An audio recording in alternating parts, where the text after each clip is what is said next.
Hare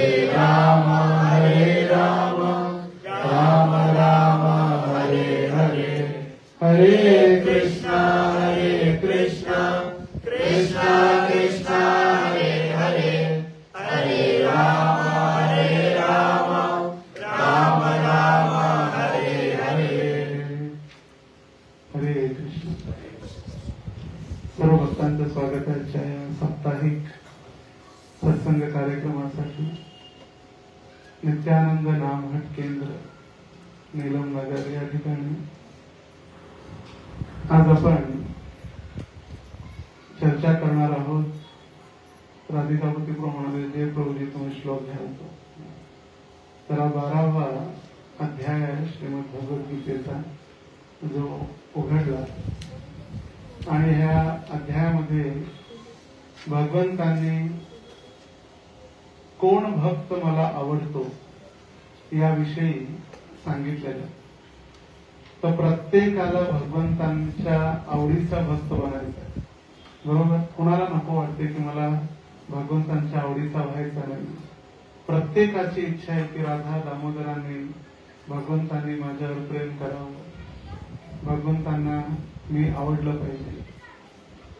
तर भगवद्गीतेचा हा 12वा अध्याय आणि श्लोक संख्या 13 पासून 19 पर्यंत, 13, 14, 15, 16, 17, 18, 19 7 श्लोकामध्ये भगवंतांनी पूर्ण भगवद्गीता आपल्या भक्तीचं ज्ञान कळवलेलं आहे आणि कोण भक्त मला प्रिय आहे किंवा कोण भक्त मला आवडतो याविषयी भगवंतांनी वर्णन केलेलं आहे। तर श्लोक संख्या 13 आणि 14 या पद्धतीने आहे। अद्वेष्टा सर्वभूतानां मैत्रं करुण एव च निर्ममो निरअहंकार सम दुःख सुख क्षमी संतुष्टं सततं योगी यतात्मा दृढनिश्चयः मयि अर्पित मनो बुद्धि मद्भक्त समे प्रियः। अनुवाद: जो जीवांचा द्वेष करत नाही आणि सर्व जीवांचा सुहृद मित्र आहे, जो मिथ्या अहंकारापासून मुक्त आहे आणि स्वतःला स्वामी समजत नाही, जो सुख दुःखामध्ये समभाव राखतो, जो क्षमाशील, सदैव तृप्त, आत्मसंयमी आहे आणि आपले मन बुद्धी माझ्यावर स्थिर करून जो दृढ निश्चयाने भक्तीमध्ये संलग्न झालेला आहे तो मला अत्यंत प्रिय आहे।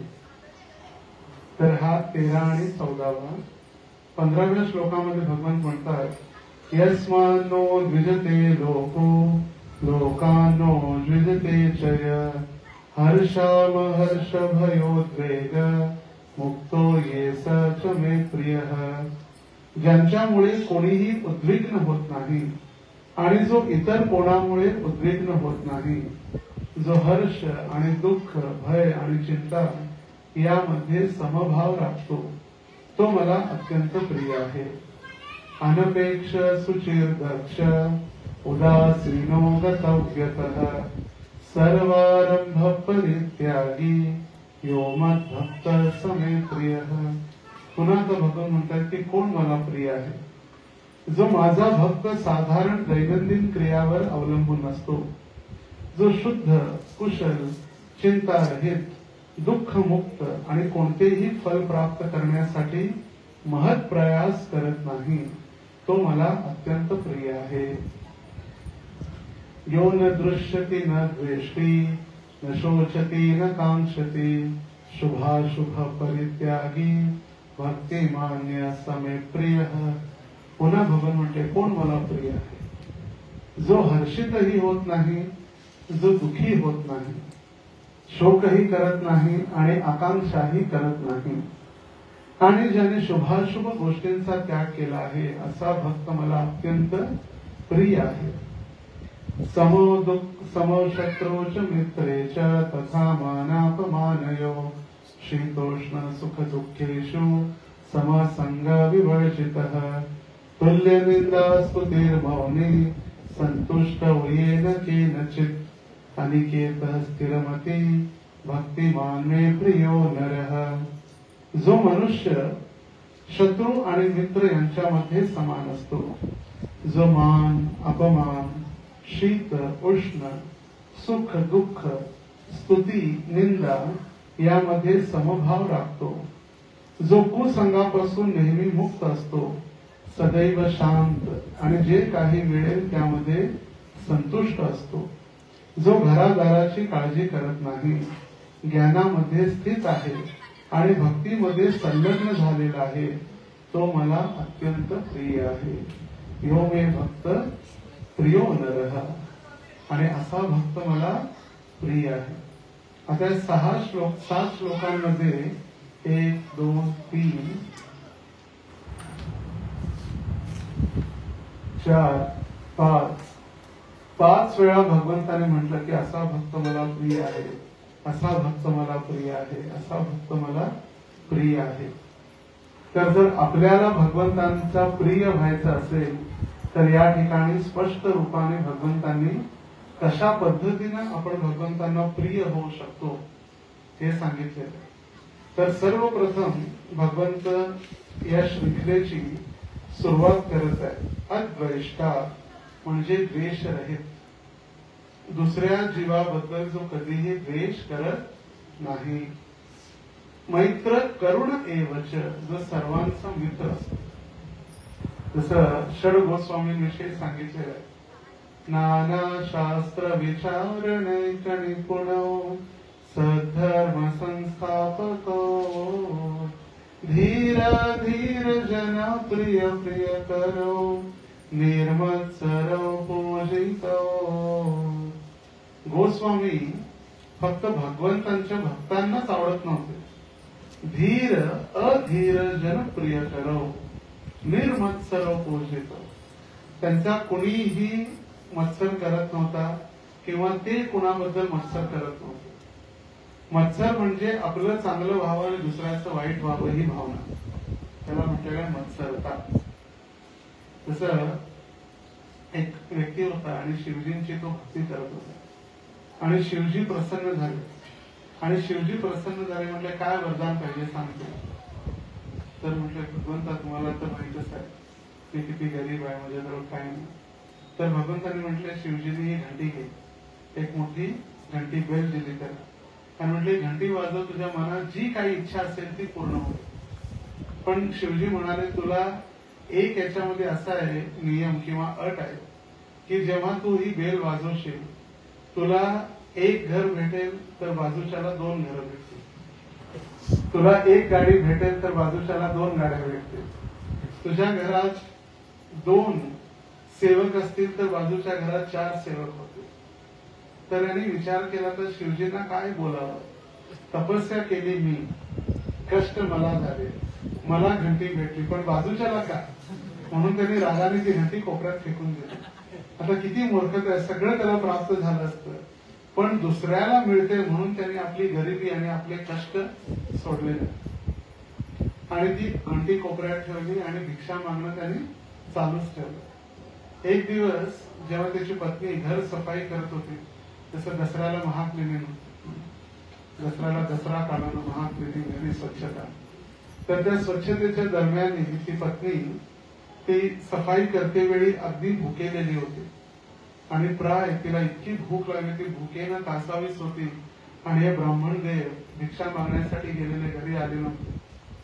आणि तिने विचार केला की साफ करते वेळी ती घंटी उचलली आणि ती चिंतन करत होती काश जर कुणी मला खायसाठी पोटभर वाढलं तर किती बरं होईल, किती दिवसापासून अन्नाचा कण. आणि ती घंटी उचलली, तो मनात विचार होता, घंटी वाजली, झाडू मारते आणि लगेच त्या क्षणी 2-4 ब्राह्मण तिच्या दरवाजामध्ये 56 भोग घेऊन आले.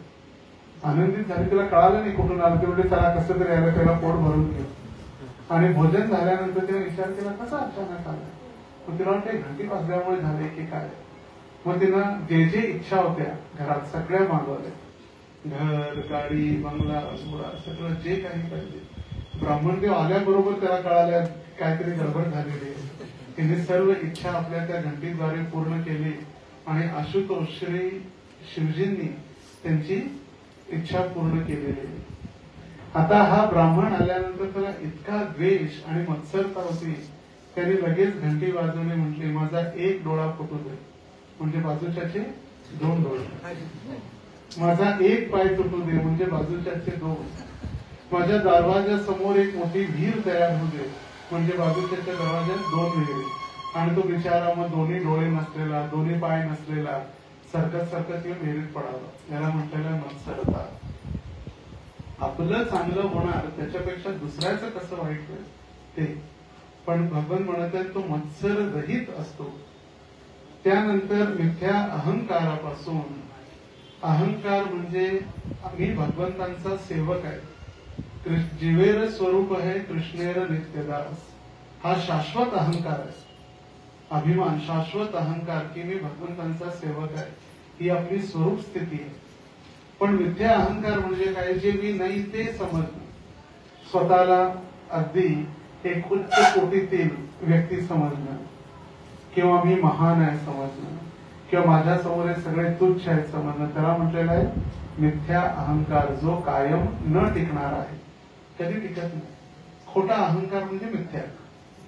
आता आपण म्हटलं मी किती मोठा मालक आहे, माझ्याजवळ 4 फॅक्टरी आहेत, मोठमोठे बंगले आहेत, तर किती दिवस, 20 वर्ष, 25 वर्ष, 50 वर्ष नंतर, जसं मी सकाळी विठ्ठल मंदिरात चर्चा करत होतो की व्यक्ती विचार सुद्धा करत नाही की मी एक ना एक दिवस मला जबरदस्ती हाकलून घातलं जाईल घरातून. आणि ज्यांची आपण काळजी करतो तेच लोक आपली काळजी करत नाही. ज्या मुलांना आपण खायला प्यायला घालून मोठं तयार करतो तेच विचारतात आमच्यासाठी काय केलं. आणि भागवताच्या 3ऱ्या स्कंदात 30व्या अध्यायात श्लोक संख्या 13 आणि 14 मध्ये सुखदेव गोस्वामी वर्णन करत आहेत. कपिल देव आपल्या मातेला उपदेश करत आहेत. तर ते वर्णन करतात, जसा एखादा शेतकरी जो बैल जोपर्यंत कामाला चांगला आहे, शेतात काम करतो, तोपर्यंत त्याला पाणी पाजवणार, खायला घालणार, चारा देणार, भुसा देणार, सगळं. आणि जसा तो बैल काम करत नाही, मग त्याची काळजी घेणं कमी करतो, मग त्याचं निर्लक्ष, दिलं नाही, कधी खायला घातलं नाही. तर त्याच पद्धतीनं जसा व्यक्ती जोपर्यंत घरात काम करतो तोपर्यंत त्याला विचारपूस केली जाते, आणि जेव्हा तो काम करणं बंद करतो त्याची कोणीही काळजी घेत नाही. आणि जसा तो म्हातारा होतो तसं मग एखादा पलंग वगैरे बाहेर टाकून एखादा पाण्याचा तांब्या ठेवला तर तुम्ही बसतो, कोणी लक्ष सुद्धा देत नाही, तो ओरडत असते खायला द्या, उरलं तर दिलं, नाही तर नाही दिलं, त्या सेम बैलासारखी. तर कपिल देव म्हणतात की अशी परिस्थिती येण्यापर्यंत घरात का राहावं, आणि म्हणून त्यांना गृहस्थाश्रमी व्यक्तीने वयाच्या 50 वर्ष झाल्यानंतर लगेच वानप्रस्थ ग्रहण करावं आणि एकांतामध्ये राहून जंगलात तपस्या करावी. आणि काळांतरानं त्यांनी संन्यास घेऊन प्रत्येकाच्या घरोघरी जाऊन कृष्ण भावनेचा प्रचार करावा. कोणासाठी? गृहस्थांसाठी, ब्रह्मचार्यासाठी नाही.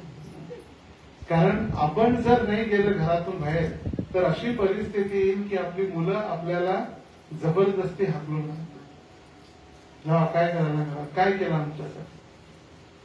मग म्हणून तर पूर्वीच्या वैदिक सभ्यतेमध्ये बुडापा घर, वृद्धाश्रम हे कधीच नव्हते. त्याचा का वाढू लागले? तिथं पण जवळच अंतराळ झालं. मंदिरकडून जर आपण सरळ पुढे गेलं अक्कलकोट रोडला, तिथं आहे बुडापा घर. त्याच्या अलीकडे मल्लिकार्जुन नगर मध्ये काय वृद्धाश्रम. का? कारण कुणाला नको आहे, आई वडिलांची सेवा नाही करत. जोपर्यंत लहान असतो आपण तोपर्यंत मेरी माँ मेरी माँ, लग्न झाल्यानंतर तेरी माँ तेरी माँ. माझी नाही, तुझी आई येते, तुझी आई. पहिला मेरी माँ, नंतर तेरी माँ. मग भगवान म्हणतात मिथ्या अहंकारापासून मुक्त, जो स्वतःला कधीही स्वामी समजत नाही, जो भगवंतांचा दास आहे, त्याला माहित आहे जे काही आहे ते भगवंतांच्या कृपेनं, देवाच्या कृपेनं मला प्राप्त झालेलं. आज आहे तर उद्या नाही. भिक्षुक आणि भिकारी यामध्ये अंतर आहे. भिक्षुक आणि भिकारी.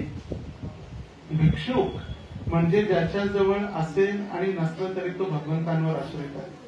त्याला सोन्याच्या ताटामध्ये तुम्ही द्या, उद्या भिक्षा नाही द्या, काही फरक पडत नाही. त्याला माहिती आहे राखे कृष्ण मारे कृष्ण राखे के.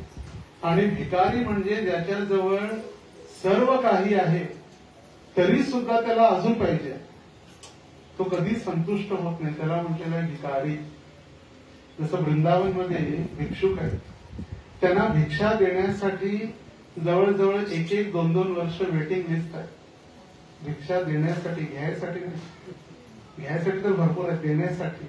असेही शुद्ध भिक्षुक आहेत, ते कुणाकडूनही भिक्षा घेत नाही. त्याचा जॉब काय, तो किती शुद्धतेनं काम करतो की नाही, की पापाचा पैसा असाच देतो दानामध्ये, मग ते पापाचं फळ भोगायचं लागतं म्हणून कुणीही दान स्वीकार करत नाही. आणि त्या उलट भिकारी ज्यांच्याजवळ सगळं आहे. एक भिकारी मेला म्हणे वृंदावन की मथुरेच्या आसपास, तर त्याच्या जो तिथं बसायचा भिक्षा मागण्यासाठी तिथं 37,000 रुपये कॅश भेटले. किती? 37,000. आणि बँकेमध्ये 30-35 लाख बॅलन्स होता आणि तरी तो भिकच मागत होता. त्याला म्हटलेला भिकारी, भिक्षुक आणि भिकारी. मग मिथ्या अहंकारी जो आहे त्याला माहित आहे शाश्वत मी भगवंतांचा सेवक आहे, मी भगवंतांचा दास आहे, मी कधी या जगामध्ये स्वामी बनू शकत नाही. कधी कधी वाटते आपल्याला अधिकारी बनायचं आहे, आपल्याला प्रमुख बनायचं आहे, आपल्याला अध्यक्ष बनायचं आहे. पण हा श्राप आहे. तसं बघितलं आपण ज्यावेळी अधिकाऱ्यांच्या अधीन राहत नाही त्यावेळी भगवंत आपल्याला असा एक अधिकारी बनवतात आणि अशा लोकांना जे न ऐकणारे त्यांच्या आपल्या अधीन ठेवतात. मग त्या व्यक्तीला जबरदस्ती नम्र बनावं लागतं. असं तरी नम्र बना, नाही तर मग तसं तरी. एक तर आम्ही अधिकाऱ्यांचं ऐका नम्रतेनं, नाहीतर भगवंत आपल्याला अधिकारी बनवतात आणि आपल्या खाली अशा लोकांना ठेवतात की ते आपलं कधीच ऐकत नाही. मग तो जबरदस्ती नम्र बनावं लागतं. आणि म्हणून आपण समजलं पाहिजे की आपण स्वामी नाही तर आपण दास आहोत. पुढे भगवान म्हणतात तो क्षमाशील. जर कोणी अपराध केला, कोणी जर त्याला कष्ट दिले नसेल तर तो दयाळू आहे, क्षमा करतो, सदैव तृप्त असतो, आनंदी. यदि तुम्ही सकाळी सांगत होतो थाली या गाली दोनों करती खाली. तुम्ही थालीमध्ये 56 भोग द्या किंवा गाली म्हणजे शिव्या द्या, काही फरक पडत नाही. क्षमाशील किंवा सदैव तृप्त, आनंदी असतो, आत्मसंयमी असतो, इंद्रियांवरती नियंत्रण करणारा, आपले मन आणि बुद्धी माझ्यावर स्थिर करून दृढ निश्चयाने भक्तीमध्ये संलग्न झालेला आहे. हे सगळ्यात महत्वाचं. बुद्धी आणि चित्त, मन स्थिर करून. आपलं मन स्थिर नसल्यामुळे सगळी गडबड होते. आपण करतो सेवा, पण सेवा करते वेळी आपलं मन स्थिर आहे का हे महत्वाचं. आपलं भगवंतांचा शृंगार चालू आहे, 10 वेळा घड्याळ करायचं. मग ती भगवंतांना डोक्यात पिन, कानात पिन, जसा सकाळी पुजारी सगळे सांगत होते रोजी राधाराणीच्या खांद्याला पिन लावतात, डोक्याला पिना लावतात. का होतंय? कारण त्या चित्त स्थिर नसल्यामुळे. कार्य भगवंतांचा शृंगार आहे पण लक्ष कुठं आहे?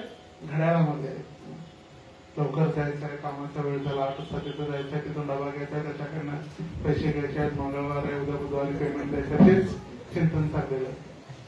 चित्त स्थिर नाही. आणि म्हणून भगवान म्हणतात मन आणि बुद्धी माझ्यावर स्थिर करून, दोन्ही स्थिर करून. प्रभुपाद म्हणायचे 1 moon is better than 100 stars. एक चंद्राची सेवा करा, 100 चांदणे असून फायदा नाही. मी 100 सेवा केल्या पण एक पण धड नाही.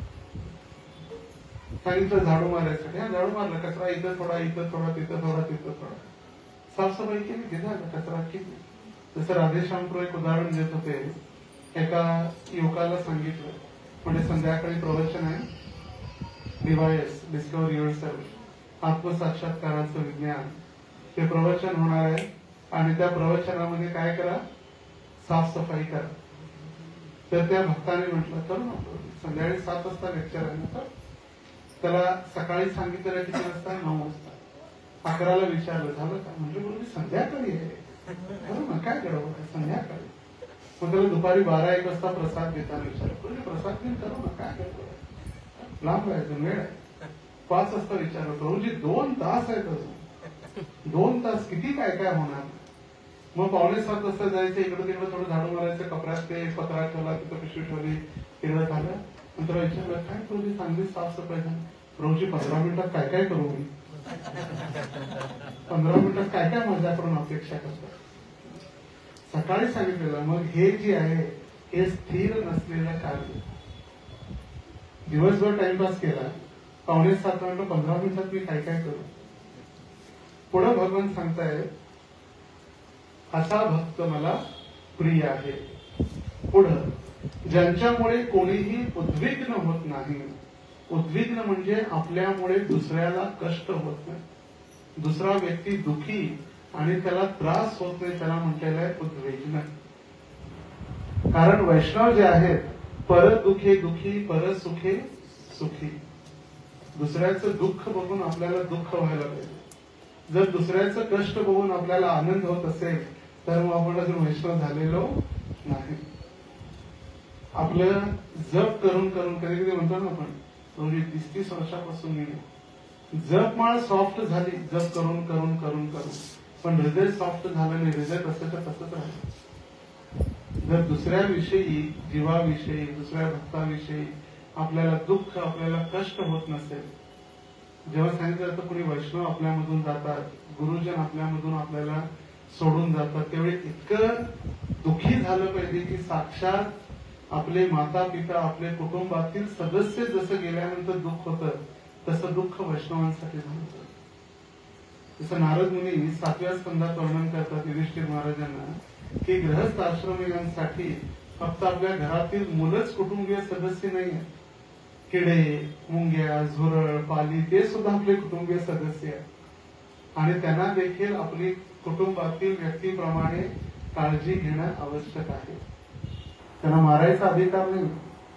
आणि म्हणून प्रभुपादांचे वडील गौर मोहन डे, त्यांचे कपड्याचं दुकान होतं, टेक्सटाईल कपड्याचं दुकान होतं. आणि ते काय करायचे, दररोज संध्याकाळी दुकान बंद करते वेळी थोडासा भात प्रसाद आणून बरोबर दुकानच्या मधोमध ठेवायचे. कारण दुकानात असलेले उंदीर वगैरे कपडे खाणार आणि नुकसान होणार, त्यापेक्षा त्याने भात खाऊन पोट भरून राहा. दररोज एक वाटी भात घेऊन जायचे, दररोज प्रसाद. तर त्यांना म्हटलेलं आहे उद्विग्न होत नाही. जो इतर कोणामुळे उद्विग्न होत नाही, ज्याच्यामुळे दुसऱ्याला त्रास होत नाही आणि दुसऱ्यांनी दिल्यामुळे तो त्रास घेत नाही.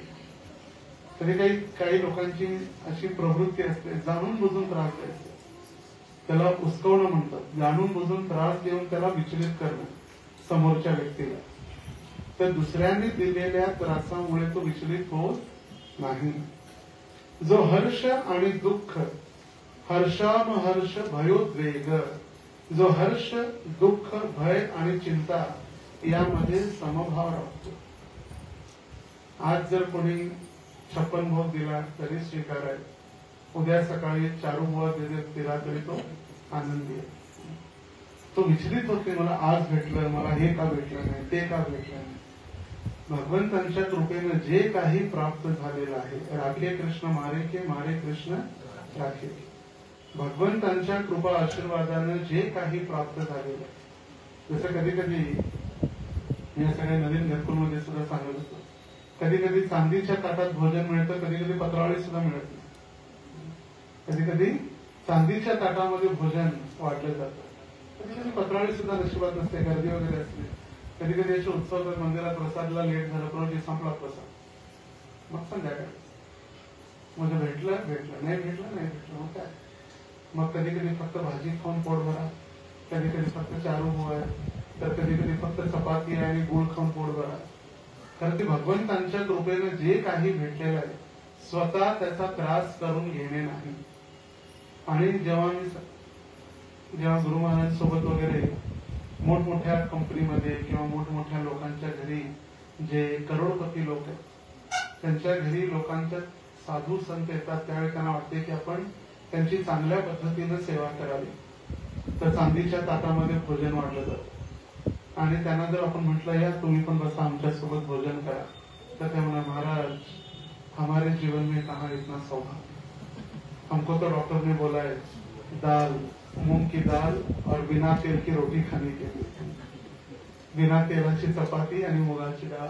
56 भोग राजभोग तुम्ही खावा, तुम्हाला बघूनच आम्ही आनंदी राहील. तर कधी उद्विग्न होत नाही. जे भक्त जे आहेत ते दुसऱ्यांनी दिलेल्या कष्टामुळे तो उद्विग्न होत नाही.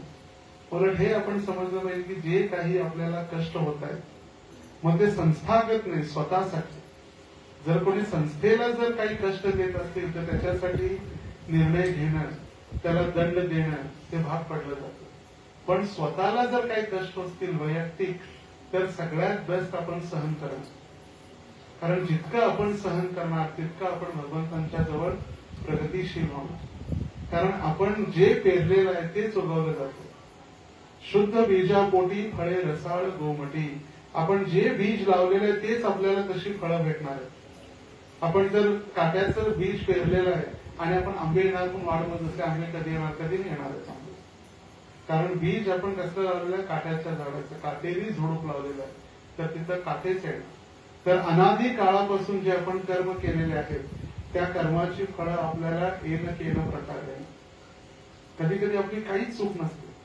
तसं रामनवमीला नाही, गुढीपाडव्या दिवशी धुळे सोलापूरला जेव्हा शोभायात्रा होती सीतारामांची, तर आमची काहीच चूक नव्हती गाडी चालवणाऱ्या भक्तांची आणि बसलेल्यांची.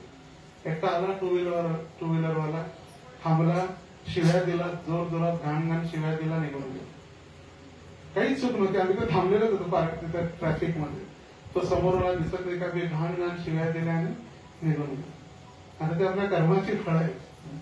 आपण काहीही केलेलं नाही तरी सुद्धा आपल्याला कष्ट किंवा अशा वाईट गोष्टी सहन कराव्या लागतात. आणि ते जर आपण सहन केलं तर खरोखर आपण हळूहळू आध्यात्मिक जीवनामध्ये प्रगती करू शकतो.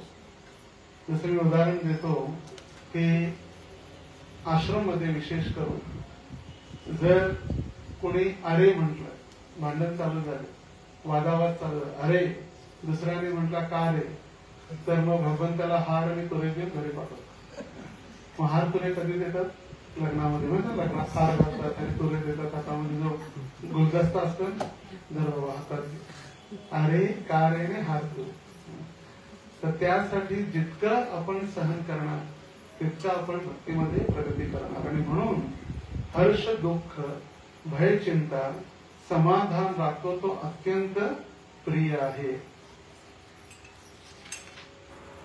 आता पुढे भगवान सांगत आहे, अनपेक्ष सुचिर दक्ष उदासीनो गतव्यतः सर्वारंभ परित्यागी यो मे भक्त समप्रिय. माझा भक्त साधारण दैनंदिन क्रियांवर अवलंबून नसतो. दैनंदिन ज्या काही क्रिया आहेत, ज्या काही भगवंतांनी आपल्याला कार्य दिलेले आहेत ते कार्य करून एक जबाबदारी सांभाळून तो जबाबदारी समजून कार्य करतो. त्यावरती आसक्त होत नाही. बाहेरच्या लोकांमध्ये लगेच ते विचलित होतं, लगेच भांडणं होतं. धक्का, अरे का धक्का दिला, दिसत नाही का, डोळे फुटले का, चालता येत नाही का, लगेच विचलित होऊन ते लगेच क्रोध असा नाकावरतीच तयार असतो. कधी कधी चुकून जर गाडी थोडी जरी स्पीड मध्ये गेलेली असते, महाराज दिताने के लोक.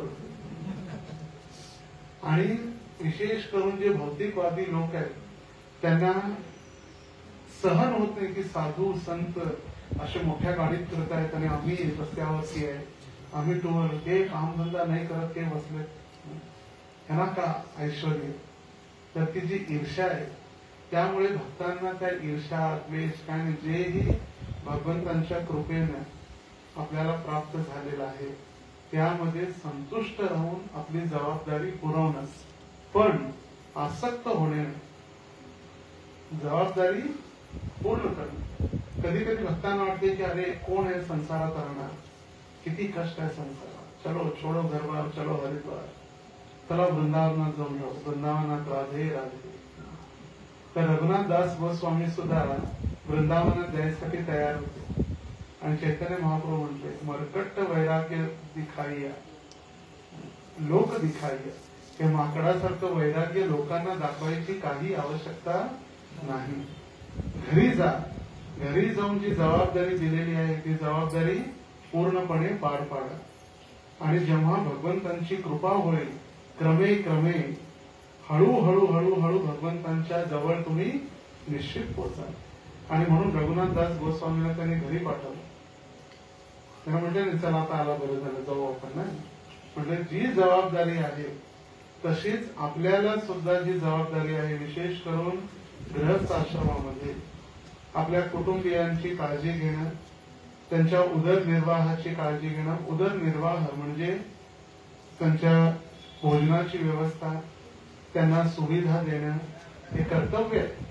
कारण आपण आपल्या स्व इच्छेनं तो आश्रम स्वीकारलेला, त्यामुळे आपण त्यांना त्रास देत आपण वैराग्य कधी पालन करू शकत नाही.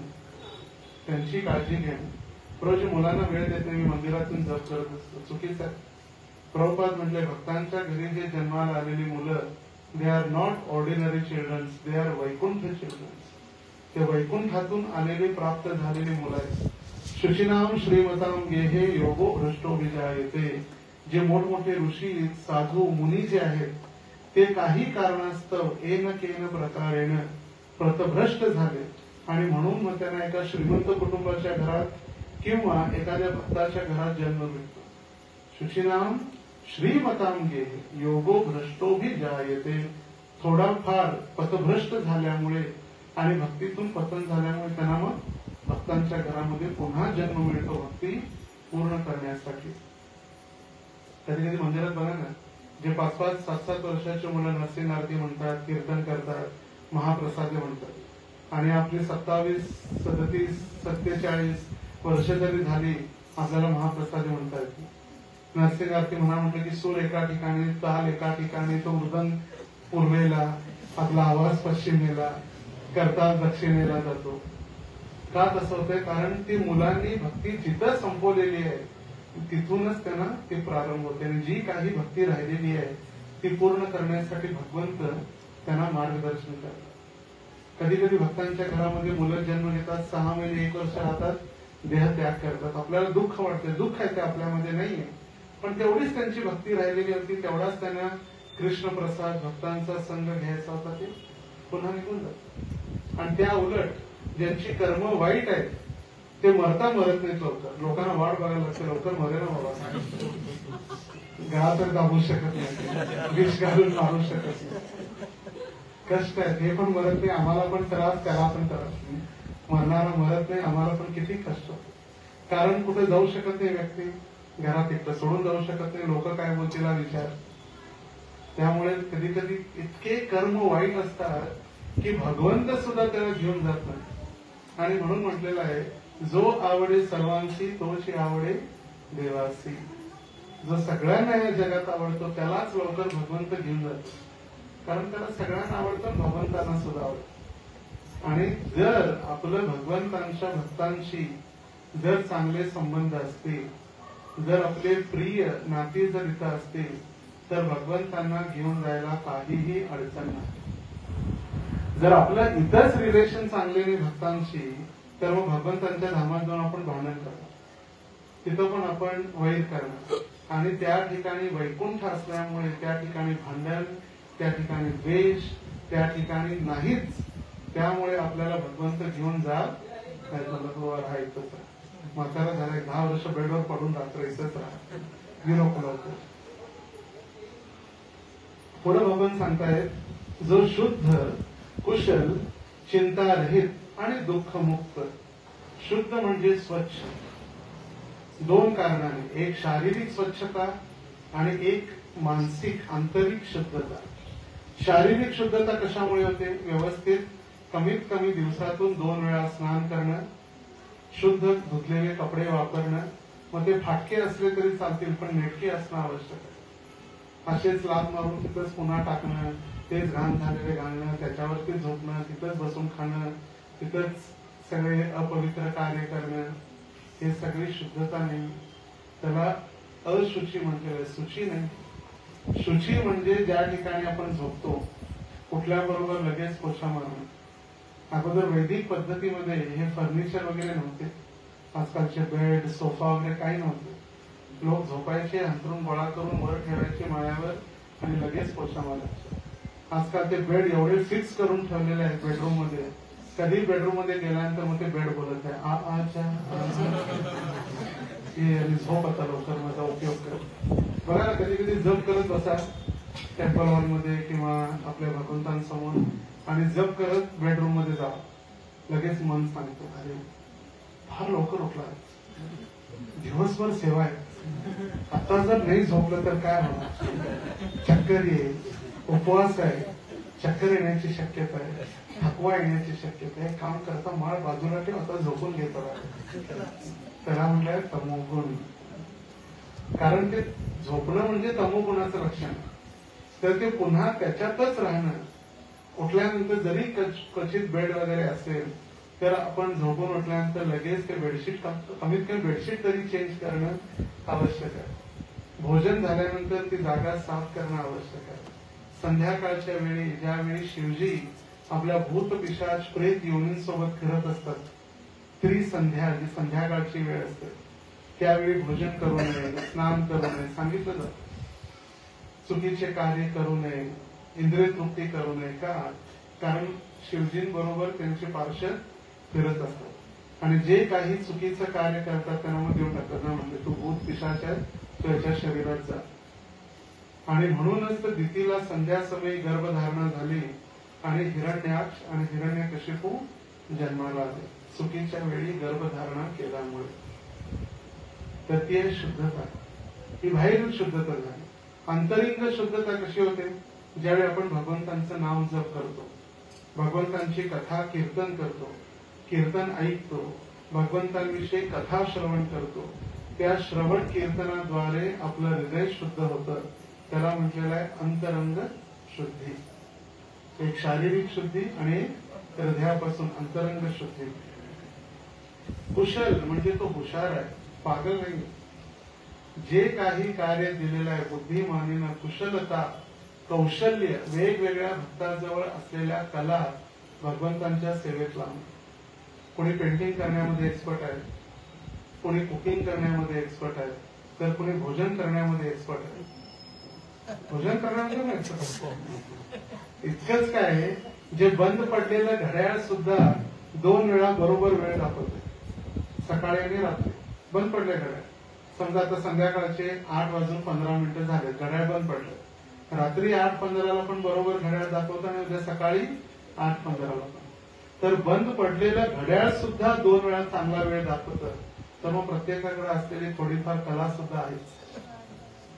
मग कोणी कुकिंग मध्ये, कोणी भोजन करण्यामध्ये, कोणी झोपण्यामध्ये, कोणी झोपवण्यामध्ये, कोणी कीर्तन करण्यामध्ये, कोणी कीर्तनामध्ये, नृत्य करण्यामध्ये, ज्या काही आपल्या कला आहेत त्या कलेचा उपयोग, कला कौशल्य, त्या कौशल्याचा उपयोग भगवंतांच्या सेवेत लावणं. चिंता रहित, माझं काय होईल, मी आता म्हातारा झाल्यावर मला काय करते, मी आश्रम मध्ये राहिलो, आता आश्रम मध्ये म्हातारा झालो तर माझं काय होईल. अरे भगवंत आहे प्रत्येकासाठी. भगवंतांशिवाय कुणीही आपलं रक्षा करू शकत नाही. राखे कृष्ण मारे के, मारे कृष्ण राखे के.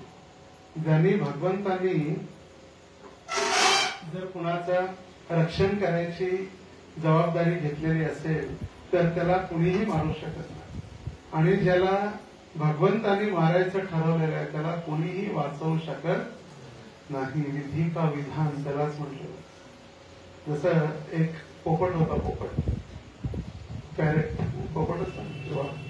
तो पोपट एका झाडावरती राहायचा छोट्याशा घरट्यामध्ये. आणि एक दिवस त्याला पाहण्यासाठी यमदूत आले. यमदूताने त्याचं दर्शन घेतलं आणि यानं यमदूताला पाहिल्यानंतर फार घाबरला. संध्याकाळच्या वेळी आलेले यमदूत पाहण्यासाठी आणि ते यमदूताला पाहिल्यानंतर इतका घाबरला, त्यांनी लगेच गरुड देवांजवळ गेला आणि गरुड देवांना सांगितलं, गरुड देव, मला फार भीती वाटू लागली, एक काम करा, ताबडतोब आत्ताच्या आत्ता मला 7 समुद्रापार सोडू नये, 7 समुद्रापार मला सोडू नये. असा गरुडजी विचार केला, आपल्याच बिरादरीचा माणूस आहे, आपलाच पक्षी जातीतला माणूस आहे, करू मदत. आणि गरुडांसाठी अशक्य नव्हतं. गरुडांनी त्याला काही काळामध्ये रात्रीच्या रात्री त्याला 7 समुद्रापार सोडून दिलं. दुसऱ्या दिवशी जशी सकाळ झाली पुन्हा ते यमदूत सगळे त्या ठिकाणी आले. म्हटले तुमची वेळ संपलेली आहे, चला. जसं गुरु महाराज म्हणतात ना, गाडी चालवताना व्यक्ती फोन येते, फोन म्हणतो I am busy, I am driving, I am driving, I am busy, very busy. तर फोन मधून आवाज येतो, यमदूत स्पीकिंग किंवा यमराज स्पीकिंग. तर गाडी थांबावीच लागते. तर त्याला सुद्धा चिंता वाटत होती की आता इथं कशी काय आली ही यमदूत. आणि त्याने विचारलं, म्हटले काल पण आपण आलेला 7 समुद्रापार, मग आज कशाला आला. म्हणजे आज तुला घेऊन जायसाठी आलं, मग काल कशासाठी आले. म्हटले काल आम्ही पाहण्यासाठी आलेलो भगवंतांची विधी विधान किंवा भगवंतांचं जे लिखाण लिखित आहे ते किती आश्चर्य घडणार आहे. तुझा मृत्यू 7 समुद्रापार या ठिकाणी होणार होता. आम्ही का विचार केला, अरे रात्रीच्या वेळी तर एवढासा जीव रातोरात 7 समुद्र कसा काय पार करणार, याची चिंता आम्हाला वाटत होती, म्हणून आम्ही बघण्यासाठी आलो. पण विधी का विधान, जे जिथं आपल्याला जर कळालं घरातून बाहेर आल्यानंतर साप चावणार आहे, घरात मग विंचू चावतो. आपल्याला वाटलं की घरातून बाहेर गेल्यानंतर माझा ऍक्सिडेंट होऊन मी मारणार आहे, घरात कोणीतरी येऊन वर्ण पत्रा पडते, डोक्यावर माणूस मारून जातो, किंवा बाथरूम मध्ये पाय घसरला, पडला, डोकं फुटलं, मेला. जे विधीचं विधान आहे ते कधीही आपण बदलू शकत नाही. आणि म्हणून भक्त चिंता रहित असतात. राखे कृष्ण मारे के, मारे कृष्ण राखे के. तो चिंता रहित, दुःख मुक्त आणि कोणतेही फल प्राप्त करण्यासाठी महत् प्रयास करत नाही. जे आनंदाने भेटेल, जास्त कष्ट न घेता. बस शेवटी काय खाऊन खाणार आहे, रात्री मसाला पप्पू गोवा किंवा चारू गोवा, सपट पप्पू गोवा, बस त्याच्या पलीकडे काय खाणार. तर कधी दररोज तर 56 मग आपण खात नाही. जे आपल्याला भेटणार आहे, जसं कष्ट न मागता दुःख येतात, बरोबर. आपण कधी दामोदरांकडे मागितलं का, दामोदर भरपूर दिवस झाले कष्ट आले नाही, थोडं दुःख द्या, कष्ट द्या, आपण मागतो का कधी नाही. न मागता जसे दुःख येतात त्याप्रमाणे न मागता सुख आणि सोयी प्राप्त होणार. जे आपल्या कर्मामध्ये दिलेलं आहे ते आपल्याला भेटणारच, कुणीही कमी जास्त करू शकत नाही. जर आपल्याला भेटणार असेल तर रात्रीच्या वेळी कोणीतरी येऊन दरवाजामध्ये ₹1,00,000 ठेवून जाईल, आणि जर आपले ₹1,00,000 जाणार असतील तर आपण गोदरेजच्या कपाटात ठेवा, सेफ्टी लॉकर्स ठेवा, ते घरातलाच कोणीतरी चोर गायब करून जातो. घरातलंच कोणीतरी रातोरात गायब होऊन जातो, कुठे गेलं माहित नाही. तर जे आपल्या कर्मामध्ये कर्मानुसार प्राप्त होणार आहे ते कधीही आपण बदलू शकत नाही. आणि म्हणून अत्याहार प्रयासश्च प्रजल्पो नियमाग्रह जनसंघर्ष लौल्यंश. अत्याहार प्रयास हे जे सांगतायत भगवंत, महत् प्रयास. ज्या गोष्टी प्राप्त करणं खडतर आहे किंवा फार कठीण आहे त्याच्या मागे भक्त कधीही लागत नाही. आपल्याला माहित आहे आपण पंतप्रधान बनणार आहे का, मग आपण प्रयास का करायचा. आपल्याला आपली योग्यताच नाही. साधारण नगरसेवक बनण्यासाठी कमीत कमी 5-10 कोटी खर्च आहे, कारण पैसे दिल्याशिवाय कोणी मत देत नाही. तुमच्या मागे किती जरी असले ते मत जे पैसे देणार त्यांनाच देणार. मी यामध्ये ऐकलं, मध्ये प्रत्येकाला निवडणुकीच्या वेळी 1000-500 कोंबडी, एक दारूची बॉटल ज्याने दिली त्यांनाच मत पडले. आणि जे काही लोक आहेत तुम्ही त्यांना काही द्या, जे करायचं तेच करणार. दुसऱ्याकडून पैसे घेणार, याच्याकडून पण तुझ्याकडून पण, तुझ्या सगळ्यांकडे जे करायचं आहे ते करणार. त्यामुळे आपण चिंता करून, महत् प्रयास करून आपण कधी सुखी होऊ शकत नाही. आणि नंतर 18 आणि 19व्या श्लोकात भगवान सांगत आहे, सम शत्रौ च मित्रे च तथा मानापमानयो शीतोष्ण सुख दुःखेषु समसंग विवर्जितः तुल्य निंदा स्तुतिर्मौने संतुष्ट येन केनचित. तसंच जे महाराष्ट्रामध्ये संत झाले त्यांनी सुद्धा सांगितलं की निंदा स्तुती सममानिती जे संत पूर्ण धैर्यवंत साधू ऐसे. निंदा स्तुती, भक्तासाठी निंदा करा. कोणी मज वंदा, कोणी मज निंदा, मज एकच धंदा हरी गोविंद. कोणी माझी निंदा करा, कोणी माझं वंदन करा. सत्य शिंकारांना सत्य आहे. तर कोणी माझं निंदा, कोणी माझी निंदा करा, कोणी माझं वंदन करा, म्हणजे स्तुती करा. मला एकच धंदा आहे, काय, हरी गोविंद. तर भगवान म्हणतात जो मनुष्य शत्रू आणि मित्र यांच्या ठिकाणी समान असतो. आता जर आपण कोणाला शत्रू समजलं तर तो शत्रू आहे. जर आपण कोणाला शत्रू समजलंच नाही, जर प्रत्येकाला आपण मित्रत्वाच्या भावनेनं चांगले संबंध ठेवले तर शत्रू होण्याचा प्रश्नच नाही. कोण बनणार शत्रू. जर आपण प्रामाणिकतेनं कोणालाही द्वेष, कोणाचेही संकट, कोणालाही कष्ट न देता जर आपण कार्य केलं तर कधी आपला कोणी शत्रू बनत नाही. तर मी काल सांगत होतो की जेव्हा शेतकरी देखील शेतामध्ये काम करतात, खाटे काढावे लागतात, जमीन उकरावी लागते, पाणी सोडावं लागतं जमिनीत, ते इतके कष्ट करून दुपारच्या वेळी जर एका झाडाखाली किंवा सावलीमध्ये झोपले तर त्याच्या शेतामध्ये जे साप आहेत ते बाहेर पडतात आणि ते साप जर त्या शेतकऱ्यांनी कष्ट दिलेले नसेल तर त्याच्या शरीरावरून ते निघून जातात. साप देखील कष्ट देत नाही कोणाला. जर आपण जर त्याला डवचलं, त्रास दिला तरच मग ते फण मारण्यासाठी तयार होते. कोणतेही प्राणी, कोणतेही पक्षी आपल्यामुळे त्यांना भीती आहे म्हणून ते त्रासलेले आहेत, दुखी आहे, कष्टामध्ये आहे. कारण का माहित आहे, मनुष्य हा प्राणी काही खातो. चायनामध्ये बघा लोक काही खातात. कधी कधी युट्यूबवर सर्च करा काय चायनाचे लोक खातात, काही खातात. मी काल की परवा दिवशी बघत होतो, आता तर त्याने नवीन पालीची शेती चालू केली. पाली एका रूम मध्ये भरपूर पाली सोडायच्या, मग त्या पालीचे अंडे, मग पुन्हा पाली, मग त्या पालीला पकडून खायचं. अँट ब्रेड म्हणजे मुंग्यांचा ब्रेड, सापाचा सूप, वेगवेगळे साप वेगवेगळ्या प्रकारचे सूप तयार करून देतात. आणि स्नेक वाईन, दारू भरून ठेवले असते काचेच्या बाटल्यांमध्ये, त्याच्यामध्ये ते साप सोडलेले असते, जिवंत साप. मग त्या सापाची तयार झालेली नशा आणि ती दारू कोणती टेस्टी होते, त्याचा रेट. आपण सौभाग्यशाली आहे की आपण असं कधी बघत सुद्धा नाही. मला कधी कधी असं विदेशात वगैरे जाताना पूर्ण पोहोचेपर्यंत सगळा प्रसाद वगैरे सगळं पॅक करून घेऊन जावं लागतं. कारण शुद्धतेनं काहीही कुठेही भेटत नाही. शाकाहार तर प्रश्नच नाही. आणि मांसाहार मध्ये मग ते कुठलाही मांसाहार असतो, मग ते डुक्कर असो, गाई आणि म्हशी असो, किंवा बकरी असो, किंवा चिकन असो, काही खातात. एअरपोर्टवर मी बघत असतो 2-2, 4-4 तास अगोदर पोचावं लागतं. विदेशात जाण्या अगोदर 4 तास, कमीत कमी 4 तास अगोदर एअरपोर्टवर पोचावं लागतं. सेक्युरिटी, तुमच्या बॅगेची चेकिंग, तुमचं चेकिंग, कंठीमाळ चेकिंग. त्यांना तर वाटतं काहीतरी आहे, काहीतरी लपून ठेवल्याची काय. मग कंठीमाळ काढून दाखवा, पादुका चप्पल काढून दाखवा, त्यांना जपमाळ काढून दाखवायच्यात काय. कधी कधी महाराजांचा संन्यास दंड काढून दाखवा, काय त्याच्यामध्ये तलवार ठेवलेली आहे की रॉड ठेवलेला आहे. फार त्रास देतात सगळे.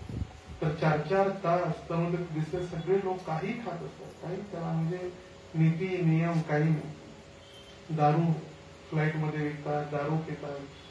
काहीही विदेशामध्ये जी आपली पुण्यभूमी आणि संतांची भूमी ही महाराष्ट्र, भारत पुण्यभूमी आणि संतांची भूमी, ज्ञानेश्वर, तुकाराम, मुक्ताबाई, सोपान त्यांची ही भूमी. महाराष्ट्र आपलं सौभाग्य. कधी जबरदस्ती केली का तुम्हाला जप करायचं नाही, खायला हेच खायला. या विदेशात संडे कार्यक्रमसाठी किंवा कुठल्या उत्सवासाठी जर काही सामान खरेदी करायचं म्हटलं तर सगळं, जसं इथं तर कमीत कमी वेगळं आहे, मच्छी मार्केट वेगळं, मांसाहाराची दुकान, तिथं सगळंच येतात. भाजी पण, मग तिथं व्हेजिटेबल सेक्शन भाज्यांचं, बेकरी सेक्शन, तिथं दूध, दही, पनीर सगळं. त्याच्यानंतर मीट सेक्शन, मग वेगवेगळ्या प्रकारच्या मासे आणि प्राण्यांचं मांस. तशात राहावंच लागतं, नाही इलाज असतं. तर जे तुल्य निंदा स्तुतीर मौनी, जे भगवान सांगत आहेत, कोणी जरी आपली स्तुती जरी केली आणि निंदा जरी केली तो विचलित होत नाही. तुल्य निंदा स्तुतीर मौनी संतुष्ट येन केनचित. तो अशा वेगवेगळ्या परिस्थितीही संतुष्ट असतो. सम शत्रूच मित्रेच, त्याच्यासाठी शत्रू सुद्धा आणि मित्र सुद्धा. आणि म्हणून युधिष्ठिर महाराजांना म्हटलेलं आहे, अजात शत्रवः शांत साधवो साधू भूषण. त्यांचा शत्रू जन्मालाच आला नव्हता. अजात शत्रू म्हणजे ज्यांचा शत्रू कधीही जन्मच ज्यांनी घेतला नाही ते युधिष्ठिर महाराज. कारण त्यांनी कधी कोणाला शत्रू स्वीकारलंच नाही, कधी ते स्वतः कधी कोणाला त्यांनी शत्रू म्हणून विचार सुद्धा केला नाही. अजात शत्रवः शांत साधवो साधुभूषण, असे साधूंचे गुण असलेले ते युधिष्ठिर महाराज. भगवान पुढे म्हणत आहे, शीतोष्ण सुख दुःखेषु समसंग विवर्जित. तिथं प्रभुपाद उदाहरण देतात तात्पर्यामध्ये, गरमी किती जरी वाढली तरी माताजी स्वयंपाक करायचं बंद करतात का? नाही, आज पत्राखाली फार गरमी आहे, ते सगळे उपाशी मरू दे, मी कुकिंग करत नाही, असं कधी झालं नाही. कितीही गरमी झाली तरी आपण कुकिंग करतोच आणि कितीही जरी थंडी वाजली तरी आपण आपलं कार्य चालूच ठेवतो. त्याच पद्धतीनं कितीही कष्ट झाले, गरमी, थंडी, उन्हाळा, पावसाळा, आपल्या भगवंतांची भक्ती आणि भगवंतांचे कार्य थांबवू नये. आणि जर अशा पद्धतीने आपण जर कार्य केलं तर भगवंत म्हणत आहेत, असा भक्त मला अत्यंत प्रिय आहे. तर 5 वेळा भगवंतांनी सांगितलं, असा भक्त मला प्रिय आहे, असा भक्त मला प्रिय आहे, असा भक्त मला प्रिय आहे. कसा? लोक विचारतात, गुरुजी काहीतरी समजावून सांगा, कसं मी प्रिय बनू भगवंतांना, कसा मी हुशार होऊ. या 7 श्लोकामध्ये भगवंतांनी क्लिअर केलेलं आहे की मी तुम्हाला कशा पद्धतीनं भगवंतांची सेवा केल्यानं आपण भगवंतांचे प्रिय होऊ शकतो. हरे कृष्णा कृष्णा कृष्णा हरे हरे, हरे राम राम राम हरे हरे. कोणाचे काही प्रश्न वगैरे काय विचारायचे आहे? प्रश्न आहे याच पार्थ हरी प्रभू.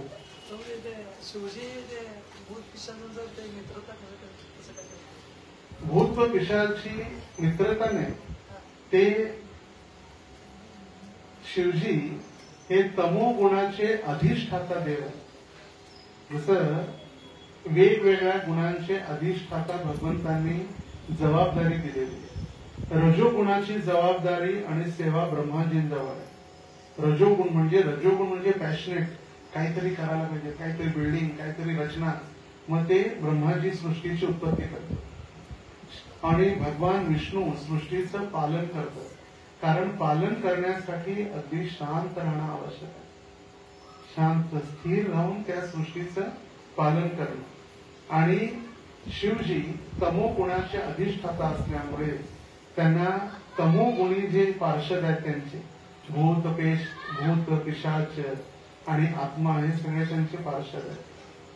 तर हे 3 जरी वेगळे वेगळे असले तरी तिघही भगवंतांचे स्वरूप आहेत.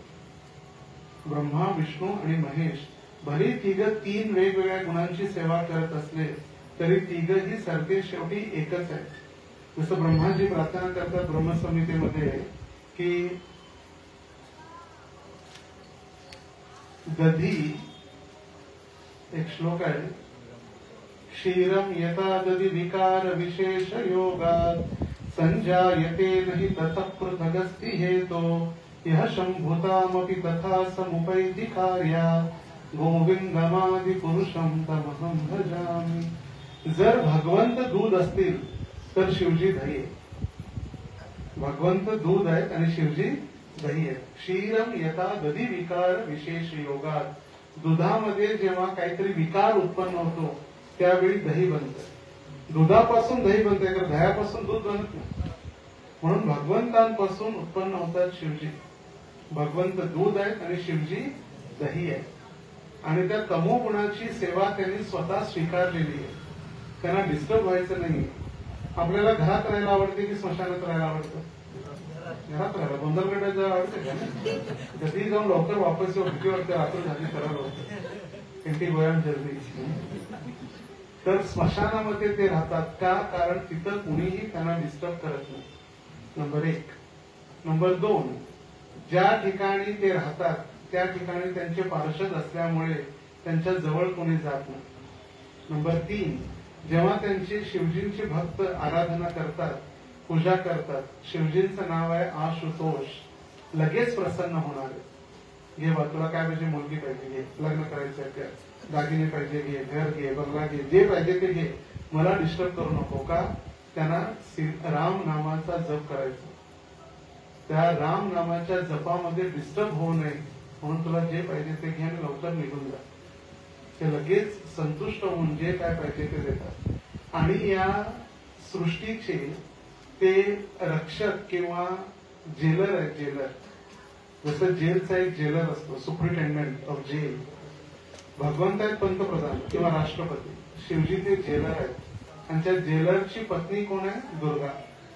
हा भौतिक संसार आहे दुर्ग, आणि त्या त्याचं रक्षण करणारी दुर्गा देवी. तर संध्याकाळच्या वेळी, सायंकाळच्या वेळी जेव्हा सूर्यास्त होतो त्यावेळी तमोगुणाचा प्रभाव वाढत जातो. ब्रह्म मुहूर्तापासून ऊन पडेपर्यंत, उन्हाळा वाढेपर्यंत सत्वगुण असतो. पहाटे 4:30 ते 9 या वेळेत सत्वगुण असतो. मग 9 ते संध्याकाळी सूर्यास्तापर्यंत रजोगुण हळूहळू वाढत जातो गरमीमध्ये. मग जशी जशी गरमी वाढते शरीरामध्ये पण गरमी वाढते, मग तो रजोगुणी बनतो. आणि संध्याकाळी मग तमोगुणी होतो सूर्यास्तानंतर.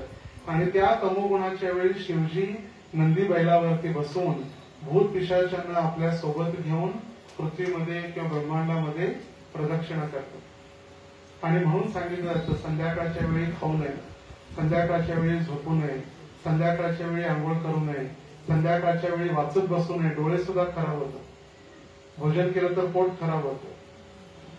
तर वैदिक सभ्यतेमध्ये नियम आपल्याला वाटते काय असत. आणि अशा वेळी चुकीचं कार्य सुद्धा स्त्री आणि पुरुषांनी देखील एकत्र येऊ नये. आणि जर अशा वेळी एकत्र आलं तर त्यांना मुलं होण्यासाठी जे गर्भाधान होतात त्यावेळी शिवजी त्या भूत पिशाचांना पाठवतात.